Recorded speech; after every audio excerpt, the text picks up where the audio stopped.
안녕하세요. 서울대학교 병원의 김북년입니다. 어릴 때 그렇게 엄마만을 따르고 엄마하고의 놀이 활동을 가장 즐거워했던 아이들이 이제 한 4세 가까이 되면은 이런 식의 모습을 보입니다. 이거는 무슨 모습들일까요? 하나는 자기가 하고 싶은 욕구가 있는데 그거를 방해받게 되면 굉장히 화가 난 어떤 여자아이의 모습이고요. 옆에 있는 두 가지는 세상에 있는 다양한 물건들에 대해서 새로운 실험들을 하는, 하지만 저 실험들이 부모가 보기엔 너무너무 위험해 보이고 또는 걱정되는 그런 행동들과 연관되는, 이 시기는 어떻게 보면 이 아이들이 사회적인 환경에 적응하는 데 있어서, 아이들의 사회적 환경의 가장 대표적인 건 뭘까요? 학교죠, 학교. 나중에 학교를 가는 데 있어서 그 사회적인 환경이라고 하는 학교에 적응하는 데 있어서 필요한 필수적인 내용들을 모두 다 완성해 가는 시기가 바로 이 4세에서 7세까지의 아이들의 발달입니다. 그래서 어떻게 보면 크게 여기 나와 있는 대로 자기 조절을 기본적으로 할 수 있고, 어느 정도 자기가 충동을 통제할 수 있는 능력이 생기고, 또 당장 뭘 하고 싶은 게 있을 때 그거를 조금 참을 수 있는 능력도 생기는, 이런 능력들의 발달을 나타내는 시기죠. 근데 이 시기는 우리 뇌에서의 발달 과정에서 본다면 0세부터 3세까지는 다양한 뇌가 기본적인 능력들을 모두 갖추는 그런 시기라고 볼 수 있는데, 비해서 4세하고 7세 사이의 한 2, 3년간의 발달은요, 대뇌 피질이 집중적으로 발달되는 시기입니다. 이 대뇌 피질이라는 것은 어떤 역할을 하느냐? 기본적인 전체적인 조절 능력 발달, 거기에는 의사소통에 있어서의 적절성, 인지 능력에 있어서의 능력 발달을 포함하고, 또 정서가 이제 굉장히 다양해지는데요. 한두 가지의 정서가 아니라 10가지 이상의 다양한 정서를 느끼고 표현할 수 있는 표현 능력, 또 중요한 건 그 표현을 상황과 대상에 맞게 적절하게 조절할 수 있는 정서 조절 능력까지를 포함하는 정서적인 발달이 굉장히 많이 나타나는 시기이죠. 동시에 신체 활동 능력도 극대화되는 시기입니다. 이 시기 때 많은 연구들이 신체 활동에 있어서의 놀라운 변화들을 보여주고 있는데요. 대표적인 게 저희들도 참여했던 연구인데, 아이들의 손목이나 발목에 액티그라프라고 하는 활동 측정 장치가 있습니다. 그건 데이터베이스처럼 자동으로 아이들이 활동할 때마다 기록되는 것인데요. 유치원 다니고 있는 남자아이들에 대한 연구를 저희들이 같이 수행을 한 바가 있어요. 그랬더니 물론 약간 극단값이긴 합니다만, 하루 동안에 움직이는 남자아이들의 활동량이 10kg에서 15kg까지 올라간다. 그럼 10kg, 15kg 잘 느낌이 안 오시잖아요. 여기 오늘 제가 강의하고 있는 대학로를 기점으로 간단히 설명을 해드리면, 여기서 아이가 출발을 합니다. 룰루랄라 출발해가지고 동대문을 지나요. 그리고 동대문에서 동대문 운동장을 지나고, 그 다음에 장충체육관을 넘어서 그 다음에 2호 터널로 들어갑니다. 거기까지도 불과 5, 6km밖에 안 돼요. 장충체육관과 2호 터널을 지난 다음에 어떻게 될까요? 녹사평, 이태원 근처죠. 그리고 용산을 지나서, 그리고 동작대교를 건너서, 또는 반포대교를 건너서 세빛둥둥섬 있는데 근처까지 가서 아이가 활동하는 양, 그게 대략 10km 정도 됩니다. 하루 동안에 한 명의 4세에서 7세 사이의 남자아이가 움직이는 범위가 그 정도 양이라는 거예요. 물론 굉장히 개인차가 있어요. 남녀 차이도 있고요. 또 남녀 차이가 있다고 해서 여자아이들이 다 활동량이 그것도 아니에요. 여자들 안에서도 개인차가 또 있어요. 그래서 이거는 사실은 평균값, 그 평균값 중에서 좀 높은 평균값을 얘기하는 것인데, 그럼 이 아이들을 측정한 이 액티그래프가 뭐 숲 유치원이나 이런 데서 측정한 거냐? 아니에요. 그냥 작은 어린이집, 아파트 단지에 있는 어린이집에서 측정한 겁니다. 유치원하고요. 근데 이렇게 움직여요. 그러니까 부모님들이 한번 생각해 보셔야 됩니다. 이 정도로 활동량이 많은 아이들에게 우리가 어느 정도 활동을 허용하고 있는가. 실제로 이렇게 활동량이 많은 아이들에게 활동을 억제를 너무 많이 시키게 되면 이 아이들이 활동에 대한 욕구가 계속 누적됨에 따라서 나중에 활동에 대한 조절을 잘 하지 못하게 되는 경우도 많고요. 오히려 정서적인 문제로 이게 전이되는 경우도 있어요. 그래서 분노 조절이 잘 안 된다거나 행동 문제가 더 심해지는 양상으로 보인다. 그렇게 되면 또 부모님들이나 선생님들 어떻게 생각하시죠? 요즘 많이 너무 유행으로 나오고 있는 ADHD. 건강한 아이인데 ADHD 아이처럼 오해하시는 경우도 많아요. 그러니까 이 시기 때는 어떻게 보면은 조절 능력보다는 활동량이 훨씬 많은 때이기 때문에 그 시기를 잘 보낼 수 있도록 활동을 많이 허용을 해줘야 되는 시기입니다. 신체적 활동을. 그러면 자연스럽게 조절 능력이 같이 발달을 해서 나중에 학교에 들어갈 시점쯤 되는 만 6세, 7세 사이에는 이게 거의 조절을 할 수 있는 능력으로 발전을 해요. 그리고 7세쯤 되면은 본격적으로 학교 생활을 충분히 잘할 수 있는, 앉아 있을 수 있고 기다릴 수 있고 함께 하는 데 있어서 규칙도 지킬 수 있는 아이가 되는 겁니다. 그러므로 이 시기 때 아이들이 너무 활동적이다, 이런 거를 충분한 활동을 제공하지도 않고 자꾸 부정적으로 아이를 보시고 ADHD라고 자꾸 말씀하시는 건 정말 조심하셔야 될 문제입니다. 대부분의 ADHD가, 물론 소수의 아이들은 이때 ADHD 증상 나타나는 경우도 있어요. 그 아이들은 이 활동량이 이 아이들보다 또 높죠, 훨씬 더. 근데 그렇지 않은 경우가 더 많더라. 그래서 이 피질 액티비티가 정말 많이 늘어나요. 그래서 피질 액티비티가 늘어남에 따라서 이 아이들이 그 활동 자체가 피질의 두께를 넓게 하는, 그러니까 두껍게 하는. 그러니까 피질이란 건 주로 어떤 데냐면 신경세포의 시냅스, 그리고 신경세포의 뉴런의 바디가, 셀 바디가 같이 위치하는 데예요. 그러니까 그 부위가 커진다고 하는 건 그만큼 기능적인 발달을 이제 계속 한다는 뜻이거든요, 뇌가. 그러니까 그 변화를 담당하는 데 중요한 역할을 하는 것도 신체 활동이기 때문에 신체 활동을 충분히 하게 해주는 건 정말 뇌 발달의 이 시기 때 정말 중요하다. 이걸 꼭 기억해 주시면 좋겠습니다. 그러므로 이 시기 때 아이를 양육하는 부모님들의 전제 조건은 뭐다? 신체 활동을 늘리는 걸 관심을 가지셔야 돼요. 이거는 미국의 NIMH라고 하는, 우리나라로 따지면 국립보건원 같은 곳에서 아이들의 신체 활동을 늘릴 수 있는 방법들을 이렇게 한번 해보세요라고 제안을 한 겁니다. 근데 왜 피라미드로 만들었느냐?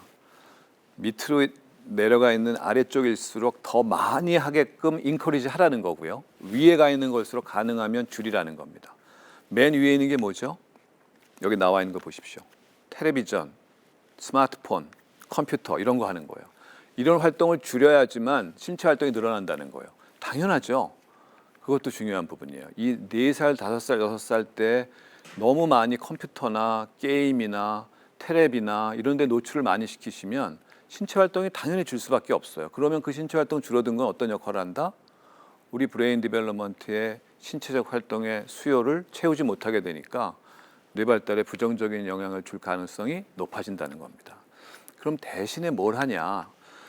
아이의 신체 활동을 늘린다고 해서 꼭 학원을 보내고 막 수영장 어디 등록시키고 이런 것만 하라는 게 아닙니다. 에브리데이 라이프에서 신체 활동을, 가정 내의 다양한 활동들에 아이를 참여시키라는 얘기들이 굉장히 많이 나와요. 그러니까 아이한테 잘하기를 기대하지는 마시고 청소, 그리고 아이가 바닥을 닦는 거, 그리고 강아지 산책할 때 같이 동반하는 거, 엄마가 아이랑 같이 뭐 쇼핑 갈 때, 동네 근처로 쇼핑 갈 때 같이 데리고 가는 거, 아이한테 조금 더 움직일 수 있는 여러 가지 놀이 활동을 놀이터에서 허용해 주는 거, 집 주변과 집 안에서 할 수 있는 다양한 활동들에 아이를 가능하면 참여시켜서 격려해 줘라. 이것만으로도 아이가 갖고 있는 신체 활동의 일정 부분이 충족이 된다. 그거 플러스 그다음에 진짜 운동을 좀 시키는 거죠. 이때 이제 대부분의 많은 어머니들이 4, 5, 6세가 되면 남자애들 같은 경우 특히 더 운동에 대한 관심이 많이 늘어나거든요. 그래서 운동을 시키는 걸 많이 하십니다. 계절별로 좀 다르게. 그래서 여기 나와 있는 대로 뭐 간단한 형태의 구기 종목 같은 운동들을 천천히 시켜본다든지. 우리나라는 또 태권도가 굉장히 아주 인기가 좋으니까 태권도 너무너무 좋은 운동이고요. 규칙도 배우고 신체 활동도 할 수 있고. 그래서 안전하게 보호받을 수 있는 환경 안에서 다양한 형태의 운동들을 계절에 맞게 시키는 거. 그게 두 번째 제안이에요. 세 번째 제안은 그것과 연관되는 것인데 가까운 또래들과 어울리게 해주라는 겁니다. 우리가 아까 0세부터 3세까지의 발달을 통해서 만 3세가 되면 드디어 관계를 맺을 수 있는 모든 능력들이 완성된다고 말씀드렸잖아요. 그거를 4세부터 발휘할 수 있게 하는 거예요. 본격적으로 유치원 안에서의 활동, 또 동네 안에서의 친구들끼리의 활동, 어머님들 모임 안에서 어머님들은 모이시고 아이들은 놀 수 있는 그런 형태의 다양한 짐 같은 데서 한다든지 또 키즈 카페인데 그런 것이 잘 갖춰져 있는 키즈 카페 이용하신다든지 이런 것들. 그래서 이런 다양한 것들이 융합이 돼서 신체적 활동의 양이 늘어나는 거는 아이들의 4세, 7세를 건강하게 보내고 대뇌 피지를 두껍게 만들어주고 그걸 통해서 아이들의 조절 능력을 발달시키는 데 큰 역할을 할 것이라는 거죠. 이 4세, 7세의 변화들 중에 아까 얘기한 대로 이 조절 능력 발달을 말씀드렸는데 이걸 가장 잘 표현해 주는 게 만족 지연 능력이라고 하는 것입니다. 만족 지연 능력은 뭐냐 하면 당장에 눈에 보이는 작은 욕망이나 욕구를 자제하고 그걸 자제함으로써 얻게 되는 긴 안목의 더 큰 혜택을 기대하면서 이걸 참을 수 있는 능력입니다. 그걸 대표적으로 표현하는 연구가 이제 마시멜로우 테스트라고 하는 스탠포드에서 진행됐던 연구인데요. 아주 간단한 시나리오를 갖고 있어요, 이 사람들이요. 만 5세 정도의 아이들을 대상으로 해서 심리학 연구팀이 아이를 개별적으로 만납니다. 한 명 한 명씩. 그래서 한 개의 마시멜로우를 보여주면서 이 마시멜로우를 내가 잠깐 나갔다 오는 동안에 네가 먹지 않고 기다리면 그거에 대한 칭찬과 보상으로 너에게 10개의 마시멜로우를 주겠다고 약속을 하고 떠납니다. 그럼 이 아이는 그 방에 혼자 앉아 있는 거예요. 10분에서 15분. 여기서 15분이라고 얘기했는데 되게 그 정도 사이 동안에. 그래서 그 아이가 그걸 어느 정도 참는지를 봤는데 600명의 만 5세, 6세 사이의 아이들을 했을 때 600명 중에 200명이 견뎠고 400명은 먹었다는 거죠. 그래서 이 아이들이 어떤 차이가 결국에는 조절 능력이라고 하는 부분, 거기서 특히 욕구 지연이라고 하는 부분, 만족 지연이라고 하는 부분의 차이를 보였다는 겁니다. 그래서 이 데이터를 이 사람들이 얻은 다음에 그 다음에 놀라운 일을 벌이는데 뭐냐 하면 이 아이들을 추적 관찰합니다. 언제까지? 한 30대 정도의 나이가 든 어른이 될 때까지. 그게 가능했던 거는 이 스탠포드 심리학 연구팀에 들어온 이 600명 정도의 아이들이 모두 스탠포드 대학교 교직원의 자녀들이었어요. 교수나 뭐 교직원들의. 그러니까 한 울타리 안에서 다 어떻게 보면 생활하는 사람들이라고 볼 수 있으니까 그 사람들이 나중에 정년 퇴임할 때까지 그 아이들을 쭉 추적 관찰하니까 가능해졌던 겁니다. 이거에 대한 수많은 또 비판이 있습니다. 너무 셀렉션 바이어스, 너무 특별한 아이들을 조사했다. 그리고 너무 안정적인 아이들이다. 경제적으로 풍요로운 아이들만 했구나. 뭐 이런 식의 엄청난 비난을 많이 받았지만 그래도 핵심적인 내용, 욕구 지연이라는 게 그 아이들의 삶에 어떤 영향을 미치냐를 보는 데는 또 이만한 연구가 없었기 때문에 지금까지도 많이 인용이 됩니다. 한계는 있습니다만 15년 뒤에 어떤 일이 벌어졌냐. SAT 시험을 보는 때가 됐죠. 대학 입시를 보는 때가. 성적이 높았고요. 그리고 30대 초반이 됐을 때 결혼 생활에서의 관계가 훨씬 더 좋았다는 거예요. 이건 뭐 충분히 이해하실 거예요. 결혼 생활은 참는 거의 연속. 뭐 다 그렇지 않을 수도 있지만 자기의 욕구를 얼마나 적절하게 참아내고 타인의 욕구, 즉 누구죠? 부부 다른 한쪽의 욕구를 얼마나 존중해 주느냐. 이 부분이 굉장히 관계 유지와 안정에 중요한데 그분들 더 잘했기 때문에 더 행복하고 더 안정적인 결혼 생활을 하더라. 길게 봤을 때 이 사람들의 인생에서 욕구를 참아내고 당장의 욕구를 참아내고 뭔가를 자기가 꾸준히 해야 되는 어떤 그런 과제들에서 더 좋은 능력을 발휘했는데 그게 이 사람의 인생에 굉장히 긍정적인 영향을 많이 주더라는 겁니다. 자, 그러므로 우리가 여기서 이제 돌아와서 생각하면 자기 조절이라는 것이 정말 중요한 부분이구나. 만족 지연은 결국 충동적인 조절과 관련되고 자기 스스로가 높은 가치 또 긴 안목의 삶의 설계를 할 수 있는 중요한 역할을 해주는구나 하는 것을 아시게 된 거예요. 근데 그건 결국 어떤 거에서 기인하느냐. 아까 우리 대뇌 피질 발달에서 중요한 역할을 신체 활동이 한다고 말씀드렸잖아요. 그거의 핵심 기능을 담당하는 것이 전체 우리 뇌에서 헤드쿼터, 조절 능력을 담당하고 있는 전두엽입니다. 전두엽의 발달이 어떻게 이루어지느냐가 굉장히 중요한 역할을 한다는 것이죠. 그럼 전두엽은 어떻게 발달시킬 건가? 우리 아이들에게 있어서 4세, 7세 이때 동안에 사실은 1대1 대응의 암기식은 별로 도움이 되지 않는다고 되어 있습니다. 그러니까 생각하는 힘을 길러주는 게 굉장히 중요하다. 간단한 예로 여기 나와 있듯이 사과는 빨간색이야, 바나나는 노란색이야 이렇게 가르치는 거를 이 사람들은 굉장히 좋지 않다고 생각합니다. 어떻게 생각할 수 있게 도와주느냐? 빨간색 과일이 뭐가 있지? 이렇게 가르쳐 주는 거예요. 사과는 그 중에 하나인 거죠. 하지만 사과만 있는 게 아니죠. 자두, 빨간색 자두, 앵두, 뭐 다양한 형태의 다양한 이론들과 주장들이 나올 수 있게끔 가르쳐야 된다는 거예요. 화두를 던지고 그거에 참여할 수 있게 생각할 수 있게 해주는 그런 교육이 정말 중요하다. 그게 전두엽의 힘을 길러주고 그게 결국에는 욕구 지연을 시킬 수 있고 세상을 길게 볼 수 있고 그걸 통해서 자기가 얻는 내용이 훨씬 더 풍부해지는 그런 걸 만들어갈 수 있다는 거죠. 저는 그중에 또 하나 중요한 게 예절 교육이라고 생각합니다. 예절 교육, 당장 즐거움을 좀 포기하고 내가 여기서 지켜야 될 규칙을 지키는 거예요. 대표적인 게 식당에서 뛰어다니는 아이들을 기살린다고 놔둘 게 아니라 식당이라는 환경은 모든 사람들이 함께 안정적으로 식사를 하게끔 되어 있는 곳이니 앉아서 기다릴 수 있어야 된다는 걸 가르쳐 주자는 얘기입니다. 그걸 도저히 못하는 아이라면 그 식당에 갈 수 없죠. 또는 옆에 키즈 카페처럼 놀이시설이 되어 있는 곳에 가셔야 되겠죠. 그래서 이런 것들을 잘 알려줄 필요가 있고, 근데 이 자기 조절은 이제 남자 여자에 좀 차이가 있다는 보고들이 있습니다. 근본적인 뭐 차이가 아니라요, 속도에, 발달 속도에 여자애들이 조금 더 사회적인 친화, 또 사회적으로 조금 더 인정받고 싶은 욕구가 강한 거, 뭐 여러 가지 이유 때문에 아이들이 더 이런 자기 조절에 대한 노력들을 많이 하더라. 뭐 이런 것들 연구들이 있는데요. 사실은 초등학교 아이를 키워보시는 어머님들이 이걸 많이 느끼시는 것 같아요. 특히 1학년 때. 1학년 때 옆집의 여자친구는 정말 딱 가방 챙겨놓고 준비 딱 하고 있다가 등교 시간 되면 딱 정리해서 나가는데, 남자아이들은 하나도 정리가 안 돼 있고 숙제도 까먹고 있고 준비물도 하나도 챙겨놓은 게 없고 정신없이 막 이것저것 요구하고 어머님이 너무너무 힘들다, 이런 얘기를 많이 하시거든요. 모든 남자 모든 여자가 그런 건 아닙니다만 일반적으로 평균적으로 그렇습니다. 그게 바로 이제 발달의 차이가 있는 거죠. 그래서 그런 발달 특성에 따라서 초등학교 때까지 남자애들은 조금 더 챙겨줄 것들이 필요하다, 뭐 이제 이렇게 이제 얘기할 수도 있는 겁니다. 어쨌든 그런 과정들이 남녀 간의 차이가 있다는 것도 우리가 어느 정도는 조절 능력 발달해서 알아볼 필요가 있겠다는 생각이 듭니다.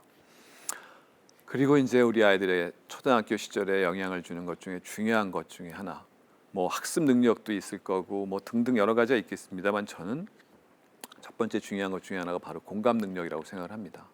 아이들이 아이들과 잘 어울릴 수 있어야 되고 사회적 규범이나 규칙을 잘 따를 수 있는 기초적인 정서적 토대, 심적 토대가 만들어지려면 이런 타인과 함께하는 사회와 생활 속에서 서로 이해하고 그 입장을 좀 더 같이 고려해주는 능력의 발달인 공감 능력이 정말 중요하다고 생각을 합니다. 학교 폭력을 예방하는 데 있어서도 공감 능력이 가장 중요한 걸로 되어 있습니다. 공감 능력이 발달되지 않은 아이들은 아무리 인지 기능이 좋더라도 폭력 위험성이 증가되는 그런 양상의 연구 보고들도 있고요. 그러므로 우리가 아이들의 학교 생활, 그리고 그 이후에 사실은 학교 생활을 넘어서서 사회생활까지 고려했을 때 가장 중요한 것 중에 하나가 바로 이 공감 능력이다. 공감 능력은 세 가지 요소가 있어요. 처음에 가장 간단한 건 우리 신생아 때, 그리고 한 2살 살 때도 할 수 있는 건데, 다른 사람의 행동을 모방하는 거예요. 엄마가 이렇게 뭐 화장하는 거 옆에서 보면서 아이가 화장하는 척하는 거라든지, 아빠 수영 깎는 거 옆에서 보면서 수영 깎는 척한다든지, 또는 조용히 해라고 딱 사인 랭귀지를 보여줬을 때 아이들도 사인 랭귀지를 금방 배울 수 있는 거, 조용히 해라는 요렇게 하는 행동들, 이런 것들이 다 공감 능력으로 나타나는 아이의 행동 변화들입니다. 그런데 그건 진짜 공감이라기보다는 초기 공감이고요. 진짜 공감은 나머지 두 개입니다. 하나는 타인의 감정에 반응하는 능력이에요. 타인이 불안하고 힘들어하는 행동과 표정을 보일 때 그 감정을 느낄 수 있는, 그 감정이 있다는 걸 이해할 수 있는 능력, 그리고 그거에 대한 반응을 안심을 시키는 쪽으로 나타날 수 있는 그런 능력, 이걸 정서적 공감, 이모셔널 엠파시라고 합니다. 더 어려운 건 그 다음입니다. 3단계. 3단계는 타인의 생각을 이해하는 능력이에요. 저 사람이 어떤 상황이고 그 상황에서 지금 어떤 생각을 하고 있는데, 그 생각은 그 사람이 살아온 과정, 그 사람이 현재의 상황에서 그럴 수 있다라고 하는 걸 이해하는 능력입니다. 그걸 따라한다는 뜻이 아니에요. 생각을 이해하는 공감은 인지적 공감이란 말을 쓰는데, 인지적 공감이 그걸 따라한다는 뜻이 아니라 그 사람이 처한 환경과 삶의 과정 속에서 아, 그렇게 생각할 수도 있겠구나라는 걸 이해하는 능력입니다.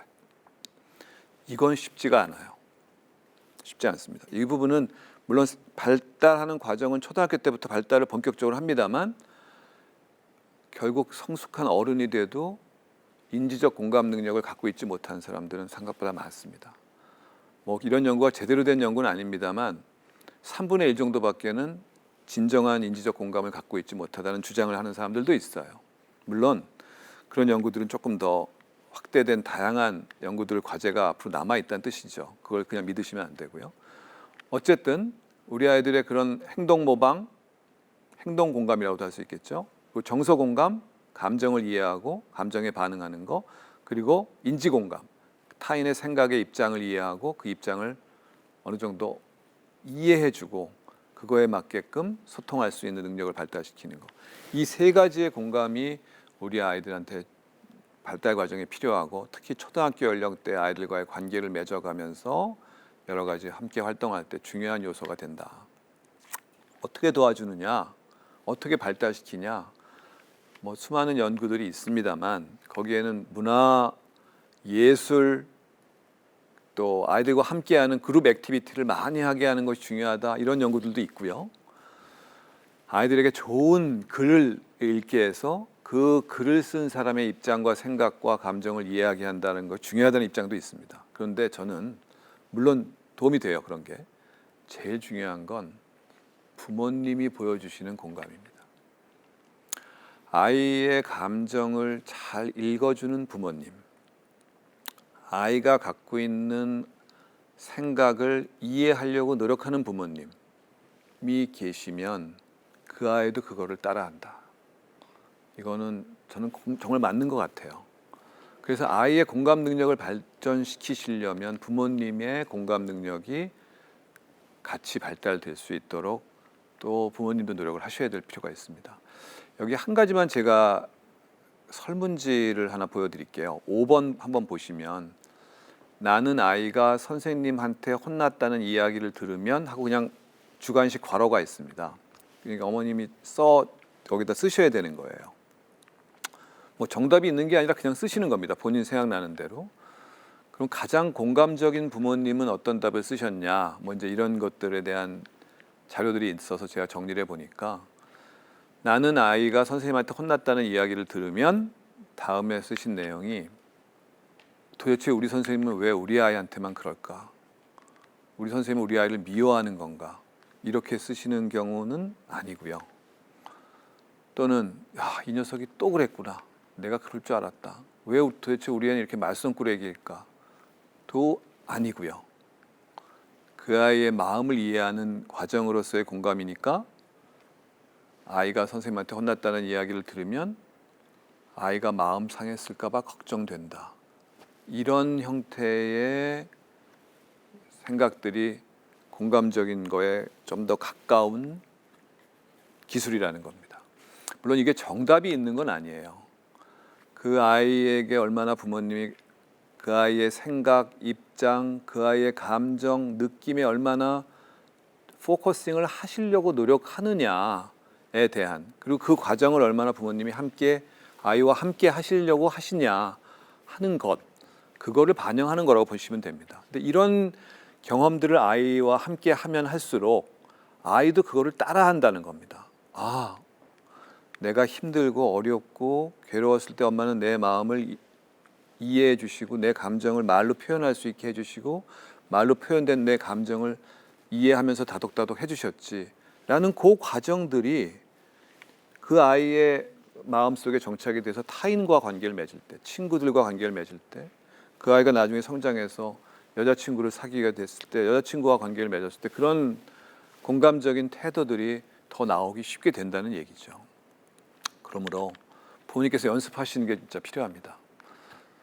공감을 잘 하시려면 제 생각엔 여기 단계들이 쭉 나와 있는데 이걸 뭐 한 단계 한 단계 하지 마시고요. 그냥 큰 틀에서 말씀드린다면 공감은 노력이 따라와야 됩니다. 시간 없고 바쁘고 빨리빨리 해야 되는 상황에 압박이 있을 때 아이랑 소통하려고 하지 마십시오. 오히려 그때는 아주 간단한 지시사항만 딱 내리고 빨리 정리를 하시고 부모님이 정서적으로 시간적으로 여유가 있으실 때 아이하고 소통을 시작할 수 있는 그런 공간을 만드시는 게 좋아요. 그래서 그런 의식적인 노력이 필요하다. 그리고 부모님께서 아이를 내가 오늘은 딴 거 목적을 갖고 있으면 안 됩니다. 내가 얘를 어떻게 쓰든지 마음을 설득해서 학원을 보내게 해야 될 텐데, 게임 시간을 줄여야 될 텐데, 이런 목적 의식을 갖고 하시는 거는 대부분 효과가 적어요. 그런 목적을 다 내려놓으시고, 나는 오늘 이 아이의 마음을 이해하고 싶다. 이 아이가 게임을 그렇게 좋아하고 열심히 하는데 정말 얘가 게임이라는 게 어떤 건지 는 사실 모르니까 그 게임이 뭔지도 알고 싶고 그거에 몰입하는 아이의 마음을 알고 싶다. 그거 한 가지만 가지고 아이랑 소통을 하는 겁니다. 그래서 그 아이의 표정과 감정과 생각을 그냥 따라가 주시고 중간중간에 같이 흥을 맞춰서 아이한테 피드백을 주시면서 소통을 끝나고 나면 제일 중요한 게 마지막이에요. 얘한테 목적 의식을 가지고 어떤 변화를 만들겠다고 생각해서 하는 게 아니니까 그 아이하고 대화를 마무리하실 때 정말 얘를 격려하면서 마무리해 주실 필요가 있다. 아, 그래, 네가 게임을 그렇게 열심히 했는데 나는 그동안 어떤 것 때문에 게임이 그렇게 재밌는지 잘 몰랐어. 오늘 너 얘기 들으니까 그래도 엄마가 조금 이해하게 된 것 같다. 엄마가 게임을 잘 못하니까 직접 하기는 어렵고 앞으로 가끔 게임에 대해서 얘기를 좀 더 해보자. 그리고 이제 그거를 어떻게 할지 좀 생각해보자 라고 문을 열어놓는 겁니다. 그럼 그 아이가 그 마음을 전달받아서 엄마가 내가 그래도 무조건 못하게 하는 게 아니라 내 마음을 이해해 주려고 하시는구나 하는 마음이 생긴다는 거죠. 그게 사실은 대화와 토론과 조절의 시작입니다. 그렇게 잘 이루어진 것을 이 아이도 배운다는 거죠. 엄마의 그런 태도를, 엄마의 그런 방식을. 그러면 정말 대화가 가능해져요. 그 다음에는. 그러면 정말 그걸 몇 번 거치고 나면 얘도 나한테 이득이 되는 걸 선택하는 방향으로 선택하기 때문에 당연히 게임 시간을 줄일 수가 있게 되는 거죠. 이 영유아부터 시작해서 이제 아동기까지 우리 아이들의 발달과 뇌발달 그리고 거기에서의 부모님의 역할에 대한 말씀을 드렸습니다. 다음 기회에 또 뵙고 말씀드릴 수 있는 시간이 있으면 좋겠습니다. 감사합니다.